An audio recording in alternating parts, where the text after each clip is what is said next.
Shalom, kami menyambut saudara dan juga Anda sekalian yang baru pertama kali mengikuti ibadah online di GBI Bethel. Kami berdoa agar Anda dalam kondisi yang sehat dan juga dalam lindungan Tuhan.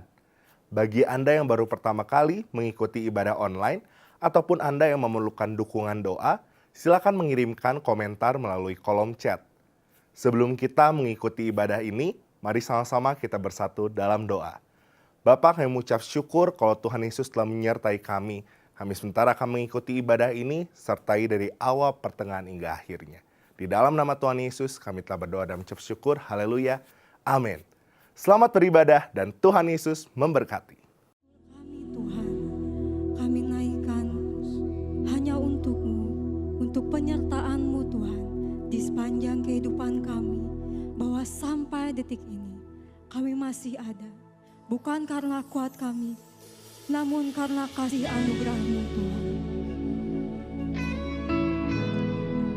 Untuk itu biarkanlah kami mempersembahkan pujian ini dari hati kami. Kami bersyukur Tuhan.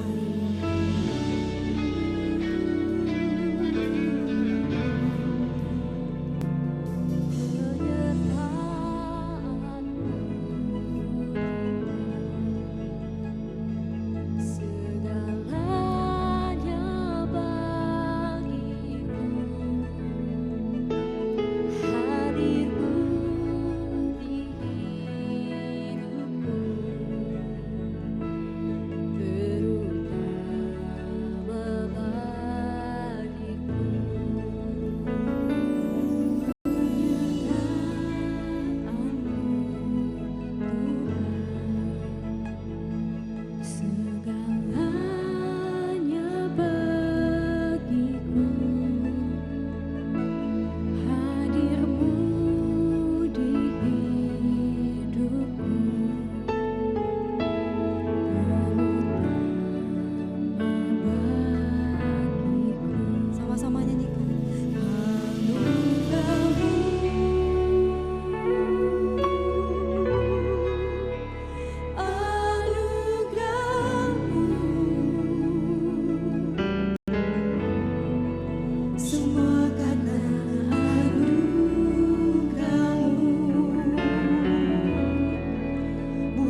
Tuhan yang luar biasa, amin. Dan untuk karena itu, mari kita sama-sama deklarasikan, mari kita sama-sama sorakan bahwa Tuhan kita hebat, Tuhan kita luar biasa.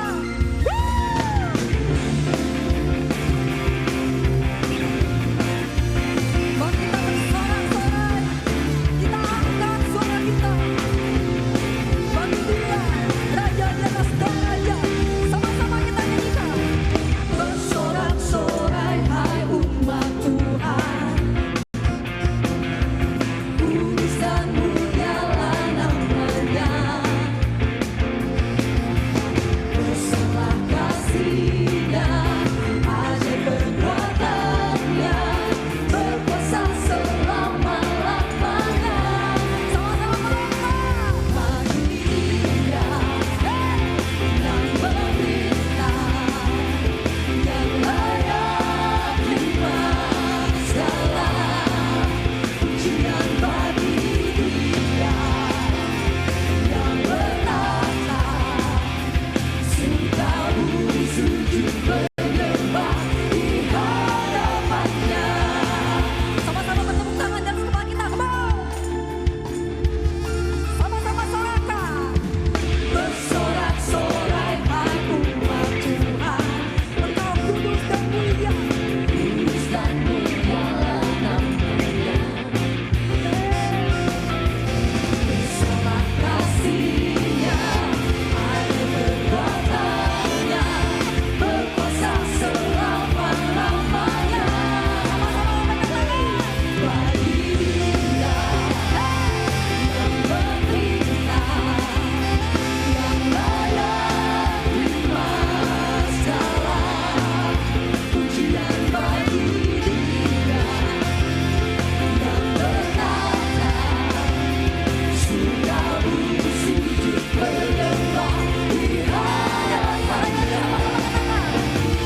Dia yang memerintah, yang layak terima segala pujian. Bagi Dia yang bertata, surga bumi sujud menyembah di hadapan-Nya. Dan semua bibir akan menyatakan kebesaran-Mu, Tuhan. Sebab Engkau Allah yang luar biasa, kuasa-Mu tak terbatas. Inilah kami, Tuhan, umat-Mu, menyatakan kebesaran-Mu.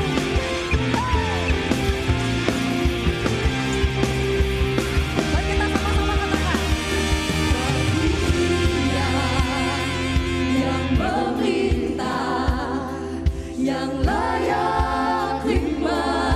Kita menari untuk Tuhan sama-sama. Pujian bagi Dia yang bertata, surga bumi sujud menyembah di hadapan-Nya. Bagi Dia yang memerintah, yang layak terima segala pujian. Bagi Dia yang bertata, surga bumi sujud menyembah. Sama-sama kita angkat tangan kita angkat semuanya lebih lagi. Bagi Dia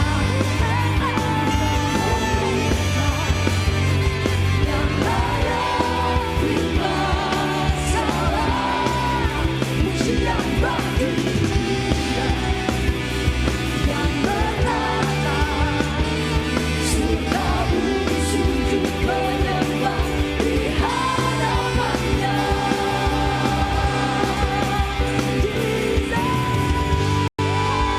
Berikan sorak-sorai kemuliaan yang lebih lagi untuk Tuhan. Mari kita sama-sama angkat suara kita lebih lagi. Mari kita sorakan bahwa kita punya Tuhan yang besar, amin. Mari kita besarkan nama Tuhan.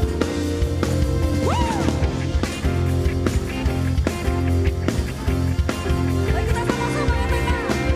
Besarkan nama Tuhan, pujilah Dia, kemuliaan-Nya besar, tiada tandingan.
Bapak dan Ibu untuk duduk kembali.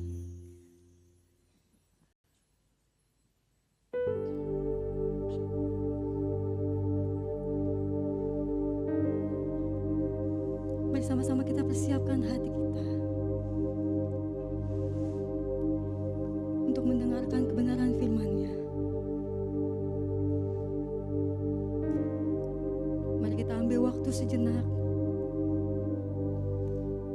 untuk menikmati hadirat-Nya di tempat ini melingkupi kami semua. Inilah iman kami, Tuhan.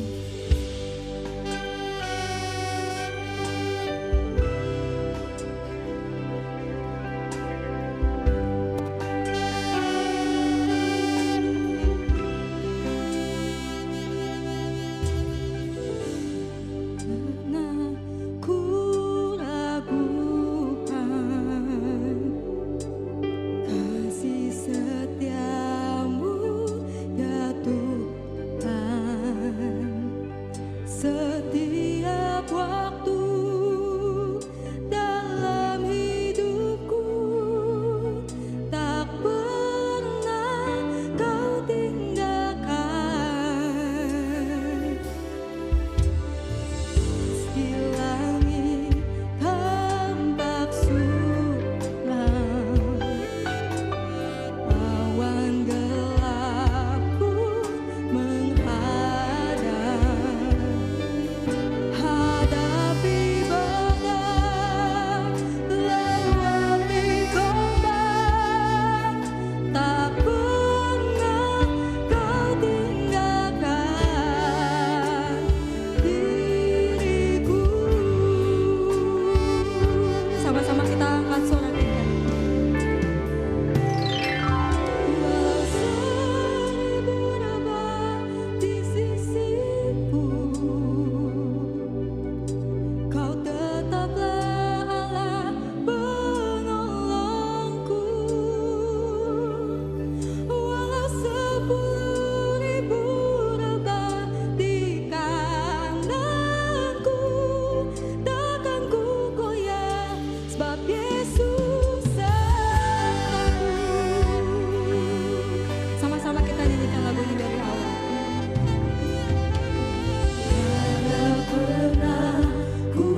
Bapak, kami mengucap syukur kalau kami telah menaikkan setiap pujian penyembahan kami. Sebentar kami mau mendengarkan firman, kau yang memberkati hamba-Mu yang akan menyampaikan isi hati-Mu. Hanya di dalam nama Tuhan Yesus kami telah berdoa dan ucap syukur. Haleluya. Amin. Shalom saudara, dimanapun Anda berada, senang sekali saya Jessica Abraham bisa kembali mengajak saudara untuk beribadah di dalam ibadah online hari ini. Dan tiba saatnya kita akan sama-sama merenungkan firman Tuhan yang saya berdoa agar firman ini menguatkan setiap kita. Dan bukan hanya menguatkan tetapi juga mendorong setiap kita untuk menjadi pelaku-pelaku firman Tuhan. Hari ini judul dari khotbah yang akan saya sampaikan adalah lumbung yang baik bagi tuaian yang besar.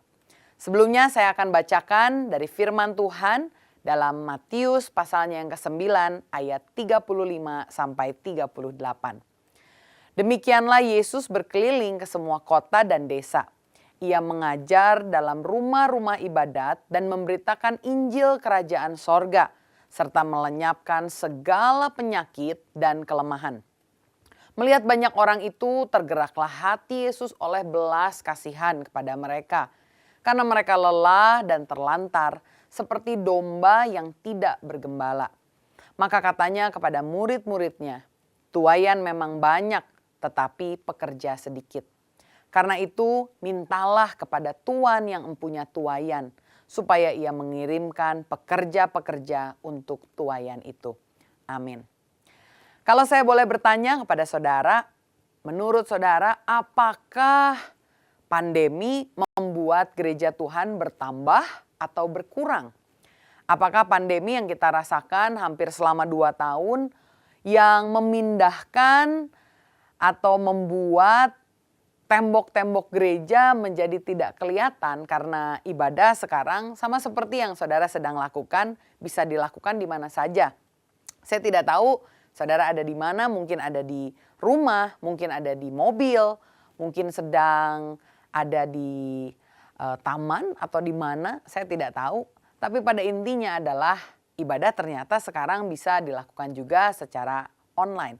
Dan berdasarkan pengamatan yang saya lihat, ternyata memang ada orang-orang yang jadi tidak ke gereja karena tidak nyaman dengan ibadah online. Namun di sisi lain ada begitu banyak orang yang sebelumnya bukan pengikut Kristus, tidak mengenal siapa Yesus, yang kemudian bisa mendengar, bahkan dia merasa diubahkan hidupnya melalui ibadah-ibadah yang dilakukan secara online. Karena itu saya boleh sampaikan bahwa akhir-akhir ini ada begitu banyak pergerakan yang luar biasa yang Tuhan sedang lakukan. Bahkan ada begitu banyak orang yang sekarang menjadi orang Kristen dan ketika ditanya, kenapa kamu bisa jadi pengikut Kristus? Kenapa kamu bisa percaya? Jawaban mereka adalah karena mereka bertemu dengan Tuhan Yesus secara pribadi. Ada begitu banyak teman-teman yang saya tahu bertemu dengan Yesus lewat penglihatan, lewat mimpi, dan ini menjadi sesuatu hal yang sangat luar biasa. Orang-orang ini dijamah oleh Tuhan sehingga mereka menyadari dosa yang begitu banyak, menyadari bahwa dirinya membutuhkan Tuhan. Bahkan menarik, rata-rata ketika ditanya, kamu tahu itu Tuhan dari mana? Kamu tahu itu Yesus dari mana? Rata-rata semua jawabnya, saya tahu aja itu Yesus. Ada yang bilang melihat tanda paku di tangannya. Ada yang bilang melihat orang dengan jubah putih, matanya bersinar, wajahnya bersinar. Dan berkata, akulah jalan dan kebenaran dan hidup. Itu perkataan Yesus. Saya percaya mereka betul-betul bertemu dengan Tuhan. Dan buktinya adalah mereka dijamah Tuhan, menyadari dosanya, mereka ingin bertobat, bahkan saat ini mulai mencari komunitas. Memang ada orang-orang yang asalnya sudah mengikut Yesus, tapi di zaman pandemi malah jadi males. Hati-hati saudara, jangan sampai kita menggenapi firman Tuhan yang mengatakan bahwa yang terdahulu menjadi yang terkemudian, dan yang terkemudian menjadi yang terdahulu. Karena itu kita lihat betapa tuaian begitu banyak, betapa orang-orang ingin untuk mengenal Tuhan Yesus dengan lebih lagi. Jiwa-jiwa ladang kita lihat sudah menguning, siap untuk dituai. Karena itulah penting buat kita, orang yang percaya perlu mempersiapkan diri. Kita harus menjadi wadah, menjadi lumbung yang baik bagi tuaian yang besar. Sehingga orang-orang ini bukan hanya dijangkau, tetapi juga dimuridkan untuk menjadi seperti Kristus. Saya lihat di dalam firman Tuhan, ledakan penuaian yang besar seperti ini pernah terjadi di dalam kehidupan jemaat mula-mula. Tentu saat kita baca, mereka juga awalnya mengalami permasalahan. Karena sesuatu yang asalnya mungkin tidak terlalu besar ketika ditambah dengan orang yang percaya makin hari makin banyak. Ada masalah yang terjadi. Ada hal-hal yang terjadi yang dicatat di dalam firman Tuhan. Kalau kita buka di dalam Kisah Para Rasul pasalnya yang ke-6, ayat yang pertama dikatakan ada sungut-sungut di antara jemaat yang saat ini mulai beragam sifatnya, backgroundnya, permasalahan yang dibawa. Saya akan bacakan di dalam Kisah Rasul 6 ayat yang pertama. Pada masa itu ketika jumlah murid bertambah banyak, timbullah sungut-sungut di antara orang-orang Yahudi yang berbahasa Yunani terhadap orang-orang Ibrani. Karena pembagian kepada janda-janda mereka diabaikan dalam pelayanan sehari-hari. Jika dibiarkan, tentu hal ini menjadi sesuatu yang tidak baik, bahkan bisa menimbulkan perpecahan.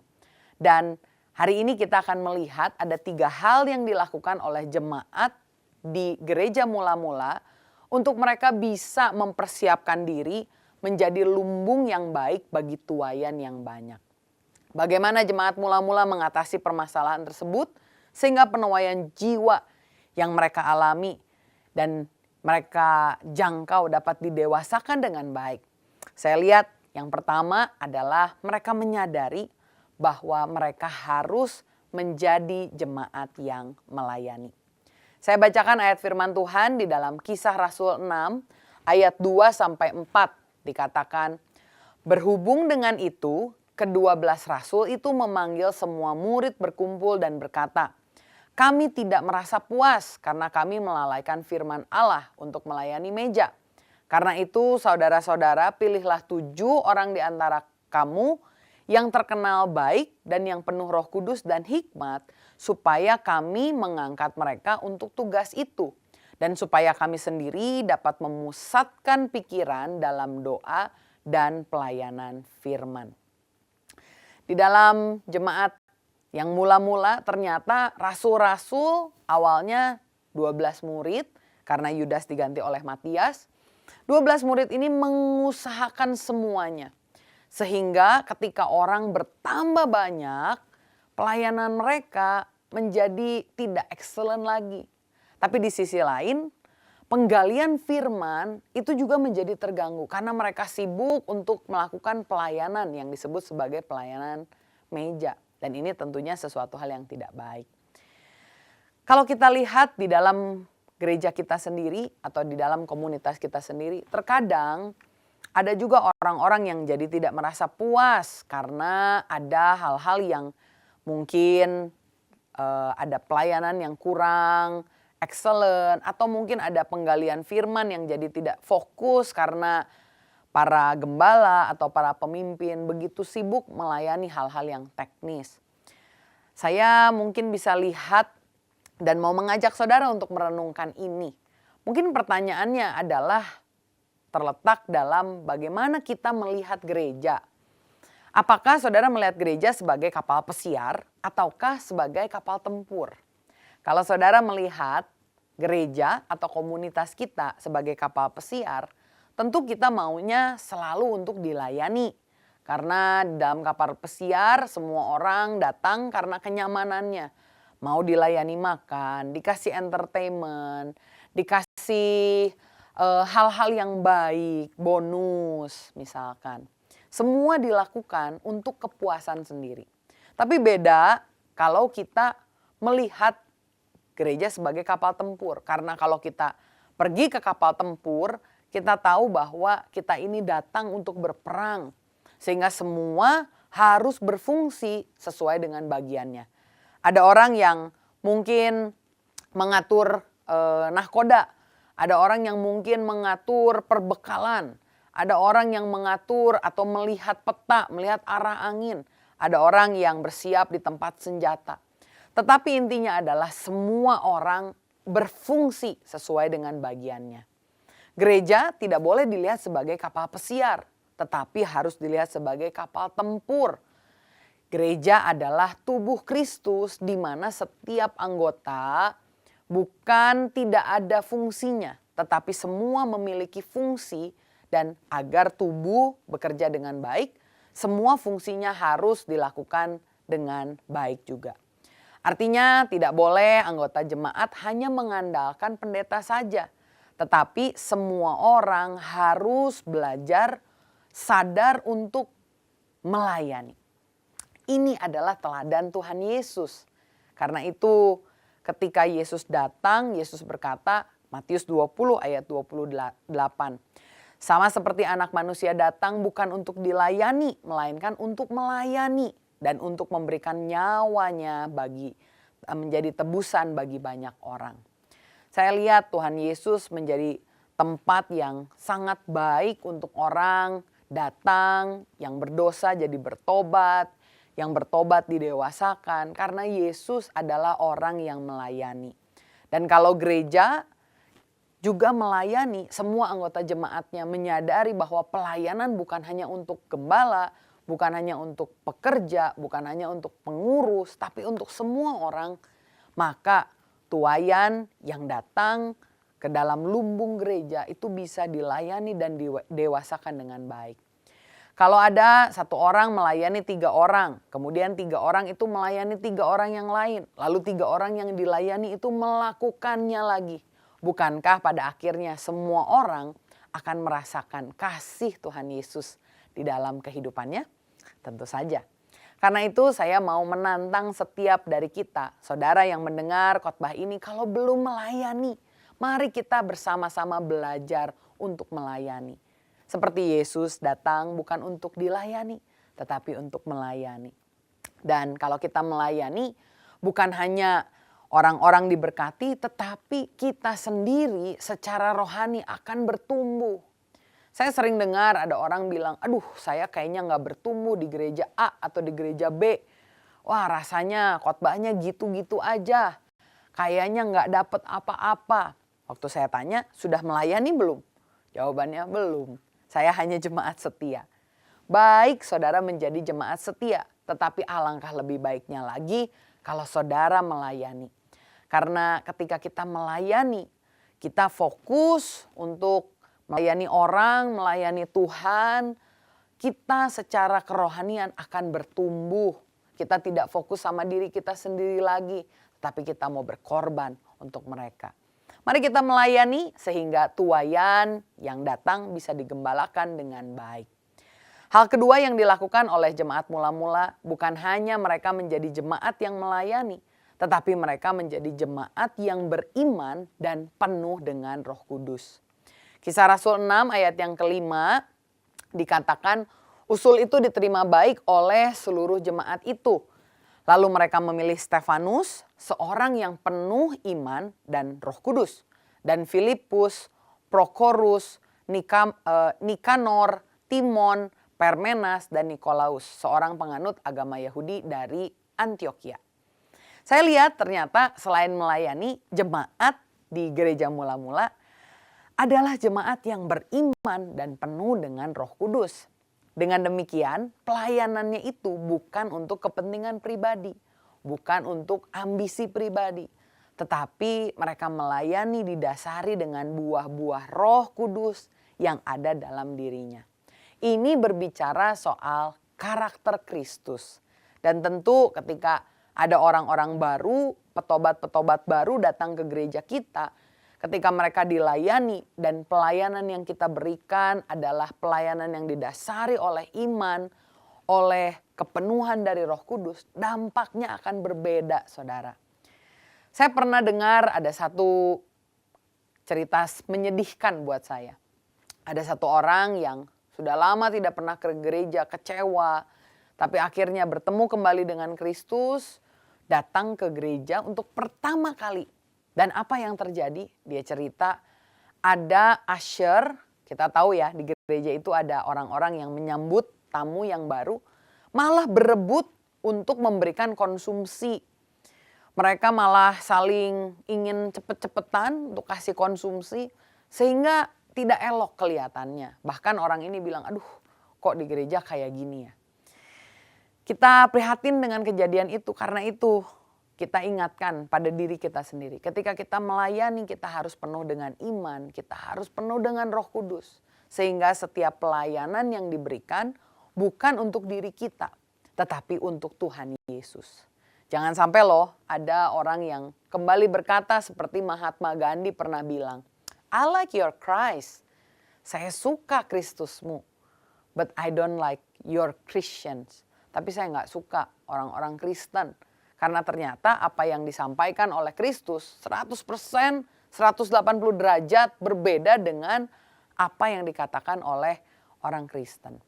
Saya melihat salah satu pelayan yang dipilih oleh gereja mula-mula namanya adalah Stefanus. Dan dia adalah orang yang melayani dengan giat. Bahkan dia berkorban menjadi martir yang pertama. Bahkan kalau kita lihat di dalam firman Tuhan, Kisah Rasul 7 ayat 60, ini kata-kata yang dia ucapkan ketika dia dibunuh di rajam batu. Dia bilang, Tuhan janganlah tangguhkan dosa ini kepada mereka. Luar biasa, ini seperti perkataan Tuhan Yesus ketika dia ada di salib. Dengan penuh iman, dengan Roh Kudus, kepenuhan Roh Kudus, dia menjadi saksi buat banyak orang yang ada. Bahkan kita tahu darah seorang martir ini menjadi benih bagi gereja. Saat itu ada seorang yang namanya Saulus yang melihat bagaimana Stefanus dirajam batu. Tetapi Saulus melihat Stefanus penuh dengan Roh Kudus, beriman, melayani.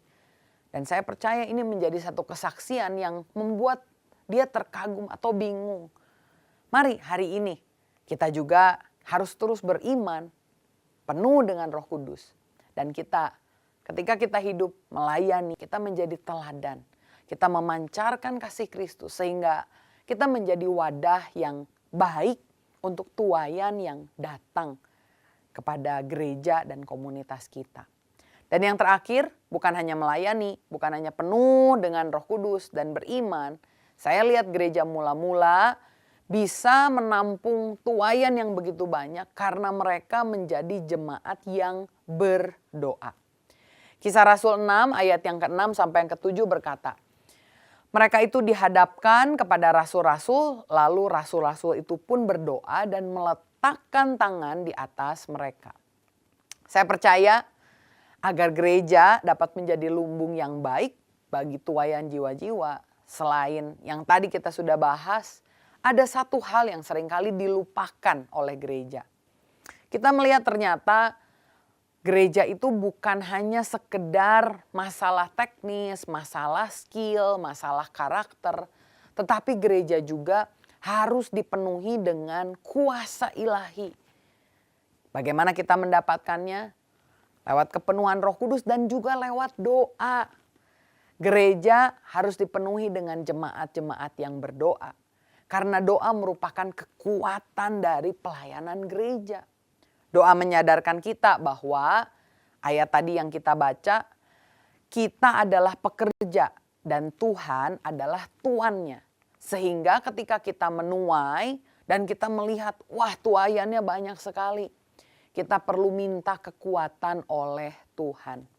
Sayangnya memang semakin hari gereja semakin canggih, gereja semakin sibuk sehingga yang lebih dipentingkan itu adalah hal-hal yang sifatnya teknis.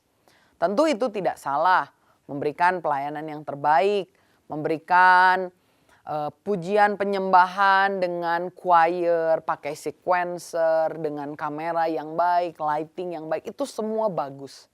Tetapi jangan sampai gereja kehilangan esensinya, yaitu penuaian jiwa-jiwa melalui doa. Gereja harus berdoa, sebab tanpa doa gereja tidak memiliki kuasa. Efesus 6 ayat 12 berkata, karena perjuangan kita bukan melawan darah dan daging, tetapi melawan pemerintah-pemerintah, melawan penguasa-penguasa, melawan penghulu-penghulu dunia yang gelap ini, melawan roh-roh jahat di udara. Karena itu, kalau musuh kita adalah musuh yang bukan kelihatan, maka senjata kita juga harus senjata yang tidak kelihatan, yaitu doa.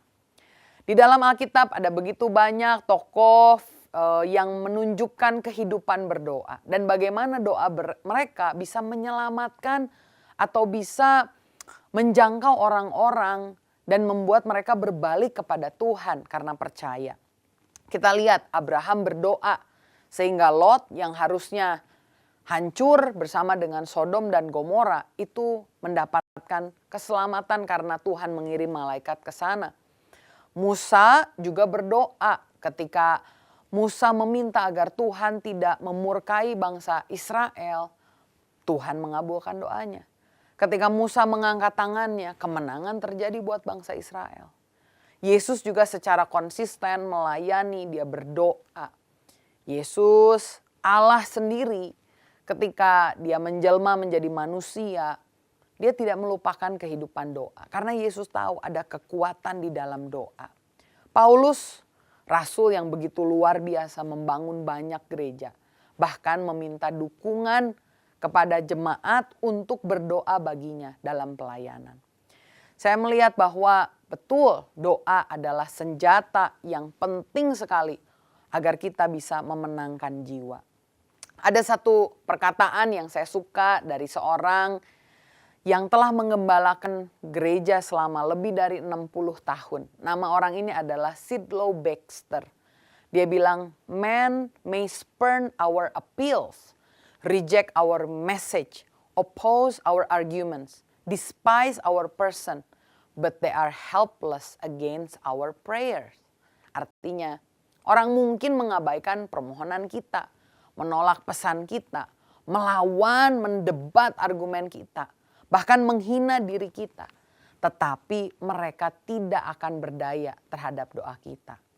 Setiap gerakan, ada movement, ada sesuatu yang Tuhan kerjakan di dalam sejarah selalu dimulai dengan doa.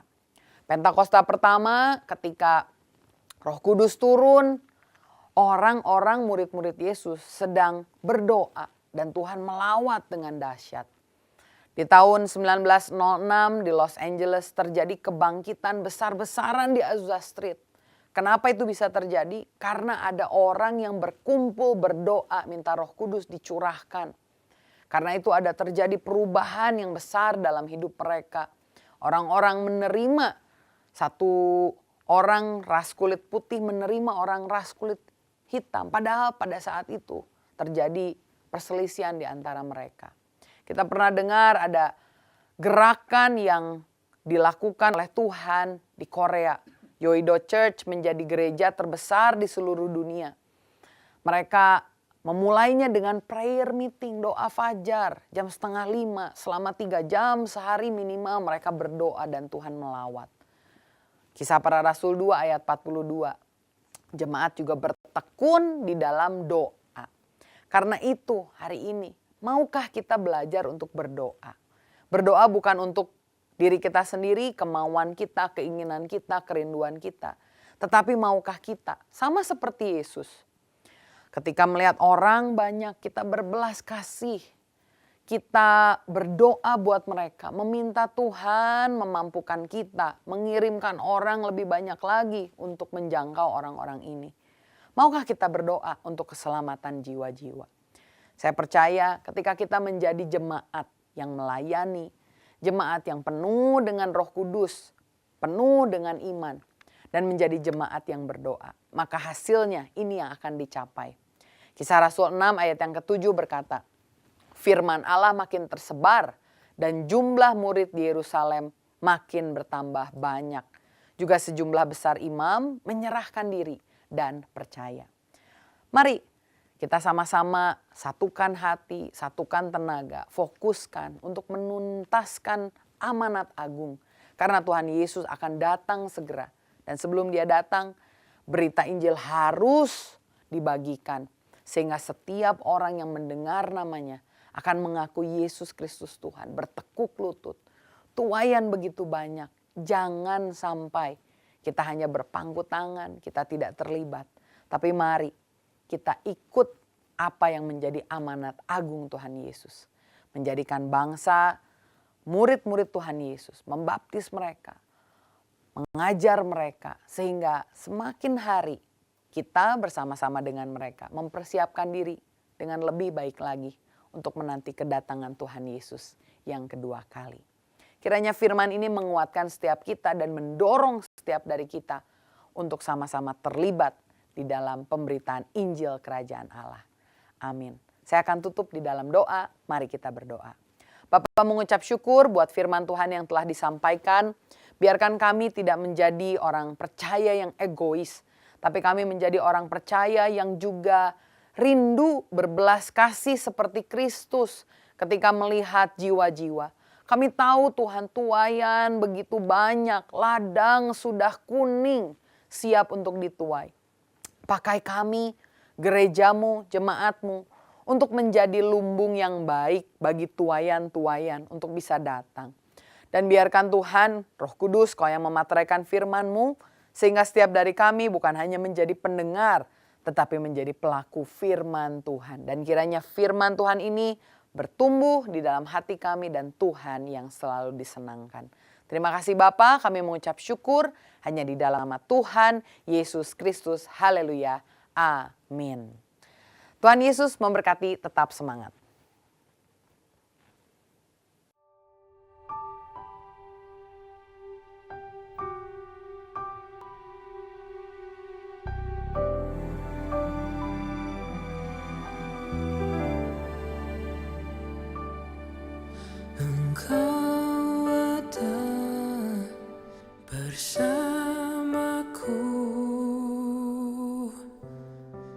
setiap musim hidupku. Tak pernah kau biarkan ku sendiri.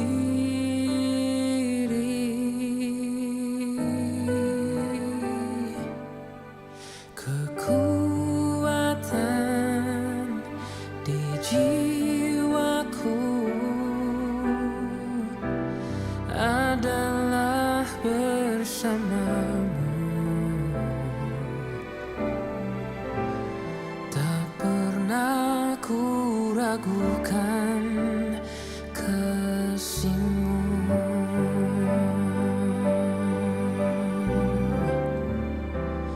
Bersamamu Bapa, ku lewati semua perkenanan-Mu yang teguhkan hatiku. Engkau yang bertindak, memberi pertolongan.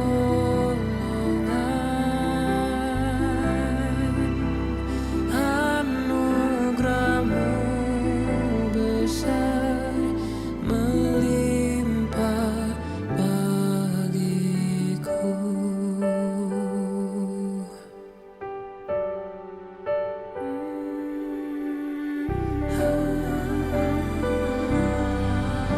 Engkau ada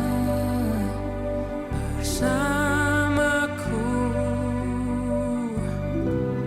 di setiap musim hidupku. Tak pernah kau biarkan ku sendiri.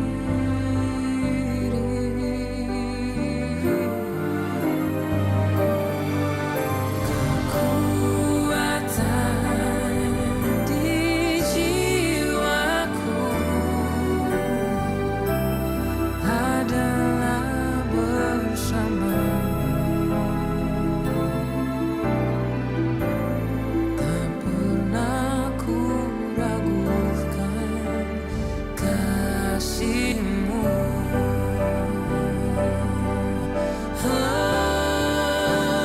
Bersamamu Bapa,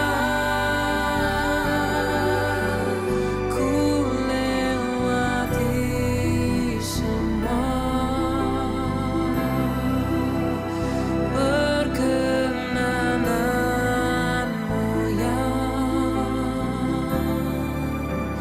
teguhkan hatiku. Engkau yang bertindak,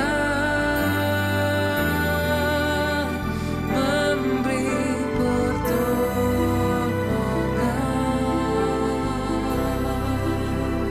Anugerah-Mu besar melimpah bagiku.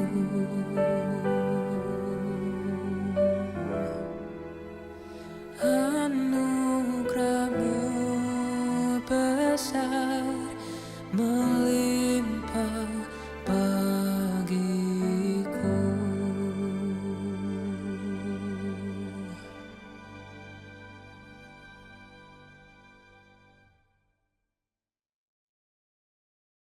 Saudara yang dikasihi Tuhan, mari kita bersama-sama mengakhiri dan menutup ibadah kita ini di dalam doa.